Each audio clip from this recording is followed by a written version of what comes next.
baru 4 hari menjabat sebagai Ketua KPK periode tahun 2024 sampai tahun 2029, Komjen Pol Setio Budianto langsung menetapkan Hasto Kristianto, Sekjen PDI Perjuangan, sebagai tersangka kasus suap POW Harun Masiku. Kasus ini merupakan warisan dari era kepemimpinan Firly Bahuri sejak tahun 2019.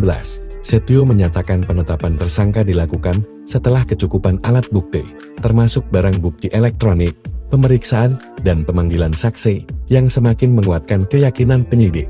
Setio menegaskan bahwa penanganan kasus Harun Masiku adalah bagian dari upaya menyelesaikan utang perkara KPK yang belum tuntas. Peran Hasto Kristianto dalam kasus suap POW Harun Masiku. Ketua KPK yang baru, Komjen Setio Budianto, mengungkapkan keterlibatan Hasto Kristianto dalam kasus dugaan suap terkait pergantian antar waktu POW Harun Masiku. Hasto bersama Harun Masiku diduga menyuap eks-komisioner KPU Wahyu Setiawan, agar Harun menggantikan caleg terpilih Nazarudin Kimas yang telah meninggal dunia. Upaya Hasto melibatkan judicial review, mengajukan uji materi ke Mahkamah Agung MI dan meminta fatwa MA setelah putusan tidak dijalankan KPU. Tekanan terhadap Rizky Aprilia, meminta Rizky Aprilia mengundurkan diri, namun ditolak.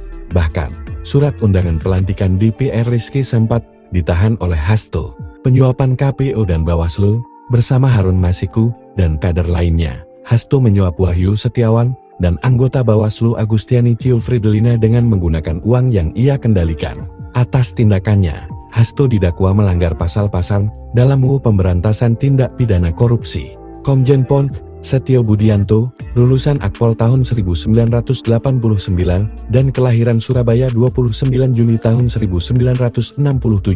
Terpilih sebagai Ketua KPK periode tahun 2024 sampai tahun 2029. Pada rapat Komisi 3 DPR RI 21 November 2024, ia memperoleh suara terbanyak dalam pemungutan suara. Setio memiliki pengalaman panjang di bidang pemberantasan korupsi. Ia pernah menjabat sebagai Koordinator Supervisi Kedeputian Penindakan KPK pada tahun 2019 dan Direktur Penyelidikan KPK pada tahun 2020.